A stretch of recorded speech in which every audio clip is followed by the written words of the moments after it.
Good news, everyone! James Gunn will be taking charge of the future of DC's extended universe. This is probably the best news we've heard out of DC Studios in a long time, as Gunn can provide a unique take on the franchise alongside his partner in crime, Peter Safran. In this video, we'll talk about what this means for DC Studios, which movies will be part of the DCEU, and which won't. First up, why you may not have heard of DC Studios before. In the wake of the divisive response to Batman v Superman, Warner Bros. Realized they needed to bring some actual structure to their superhero film projects. At the time, they created a studio called DC Films, which was the counterpart to the famous Marvel Studios. Warner stacked DC Films with people whose sole job was to produce good comic adaptations. Famously, Jeff Johns was their first chief content officer. However, DC Films maintained a director-driven doctrine, which is why Zack Snyder still had relatively strong creative control over the direction of the DC Extended Universe. And we all know how that worked out. In 2018, Walter Hamada took over as president of DC Films to serve an executive role over the course of the DC Films lineup. After the merger of Warner Bros. And Discovery, the new executives at the company undertook a massive restructuring effort. This included DC Films, and CEO David Zaslav made it pretty clear that he wanted a Kevin Feige in charge of his superhero movies. Hamada was also looking to bow out, since he wasn't happy with the cancellation of Batgirl and other moves taken by the new management. As of the 1st of November, DC Films will be known as DC Studios, and it will be headed up by James Gunn and Peter Safran. And for the next 4 years, Gunn will be working exclusively with DC. Now, wait a second. Doesn't James Gunn do movies for Marvel? Well, he did. We've known for a while that Guardians of the Galaxy Volume 3 will be his last work for Marvel, though the Guardians of the Galaxy Holiday Special will be coming out before that. Besides this one series and some writing support on Infinity War and Endgame, Gunn wasn't involved a ton at Marvel Studios, but he was happy making his weird, quirky series. The end of the line for James Gunn's Marvel tenure began in 2018. In July of that year, Twitter users surfaced some super inappropriate tweets that he'd posted years and years ago and used that to cancel him. Although Gunn had definitely matured since then, and those tweets didn't reflect the man he is today, some executives at Disney had a knee-jerk reaction. Even as Feige fought to keep him in the Marvel fold, chairman of Walt Disney Studios, Alan Horn, axed him. That triggered a backlash from Gunn's friends at Marvel. Gunn was given a second life at DC Films, and, well, he's been crushing it there ever since. The Suicide Squad is one of the best superhero movies that the studio has ever put out, and Peacemaker is a brilliant show too. It's no wonder that Zaslav wants Gunn to be in charge of their superhero movies, and Gunn probably feels more secure with DC than Marvel at this point. Honestly, as long as he's still making movies, we're happy. Moving on, here's what this could mean for DC movies from here on out. It looks like James Gunn won't just be making movies for DC, but he'll also be setting the agenda for the future of the universe. All other movies that come out from DC Studios will follow Gunn's roadmap for the franchise. Again, basically what Kevin Feige has been doing for Marvel. We gotta say, for the first time in a long time, DC has put their movies in the hands of someone that most people can trust to get the job done. What we're wondering though is whether Gunn will be rebooting the DCEU altogether, or if he'll try to carry on the franchise as it stands. We did get one clue about his plans. In accepting the job, Gunn and Safran released a statement saying that they were honored to be in charge of these characters. In particular, they expressed a commitment to Superman, Batman, Wonder Woman, Aquaman, and Harley Quinn. While the first three are no-brainers, the mentions of Aquaman and Harley Quinn are interesting. Does this mean that they'll be sticking with Jason Momoa and Margot Robbie's versions of those characters? It's also telling that they mentioned those two characters in the statement, but not the Flash. That might be concerning for Ezra Miller, if they even have the internet wherever they are. Now, is not a great time to be declaring your support for The Flash, even though none of this is Barry Allen's fault. Coming up, it looks like Gunn will try to keep this version of the DCEU going. That makes sense for a couple of reasons. For one thing, Gunn's takes on the Suicide Squad and Peacemaker all exist in the DCEU, with characters from Peacemaker even having a small role in Black Adam. But the bigger reason for this might be that DC has a few films on the calendar that are firmly entrenched in the DCEU, and whose release can't be stopped. Black Adam, for example, is in cinemas as of this video, and Shazam! Fury of the Gods was about to come out in a couple of months. Sure, that movie got punted into 2023, but that does imply the movie is close to finished. The same must be true of Aquaman and The Lost Kingdom, also due out in 2023. Unfortunately, that also means Gunn isn't likely to stop the release of The Flash either. If that decision is made, it'll be made at a pay grade way above Gunn's. Looking at Gunn's track record across both Marvel and DC, we're thinking that while he'll definitely do movies with the Trinity, he'll be bringing a focus on some of the more obscure characters of the DC universe as well. That might work out really well for the DCEU, since what it desperately needs is to be retooled from the ground up. And we get introduced to some hidden gems of DC's superhero roster to boot. Now, there's one movie that definitely won't be part of James Gunn's universe. During the announcements of James Gunn's new role at DC, one thing that was made pretty clear is that Todd Phillips' Joker won't be part of the DCEU, nor will its upcoming sequel, Folie à Deux. The first Joker was very intentionally made to stand outside the universe of DC's other movies, since the cinematic universe had already wasted its shot at the Joker with a weird incarnation played by Jared Leto. That independence allowed Joker to tell a standalone story that didn't just give a really interesting backstory to the clown prince of crime, but it also allowed them to approach Gotham City and some of its notable residents in a very interesting way. Folie à Deux is definitely continuing on a similarly experimental line. For starters, it's a musical. We're sure that sort of thing would really impress James Gunn, but it would be out of place alongside the more traditional superhero fare we've seen in the DCEU so far. Also, while Lady Gaga would be a great Harley Quinn for this movie in particular, we're not ready to say goodbye to Margot Robbie's picture-perfect take on the character. We think that one advantage DC has over Marvel is its willingness to let movies exist outside its cinematic universe, which allows them to do things differently. It's a great alternative to the Marvel movies, which are often criticized for being formulaic. Finally, there's one movie whose place is still up in the air. In 2022, Matt Reeves introduced us to a whole new version of the Batman, a darker and grimmer character who's more a detective than a balletic brawler. While we await the news that its sequel has been greenlit, we all know it's just a matter of time.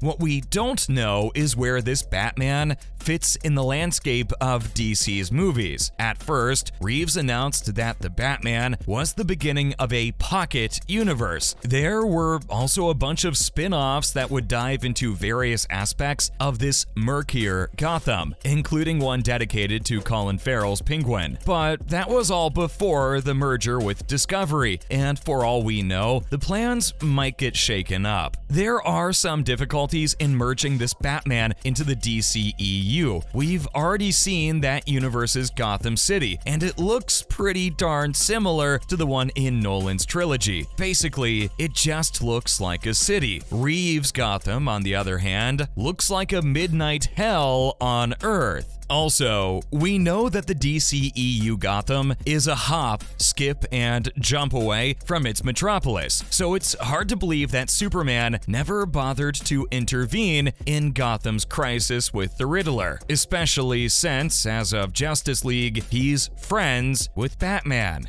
Speaking of which, the less said about the differences between Batfleck and Battinson, the better. That's it for today's video. Are you excited for James Gunn to take the helm at DC Studios? What are you looking forward to from the Gunn era? Let us know in the comments section below, and don't forget to like, share, and subscribe.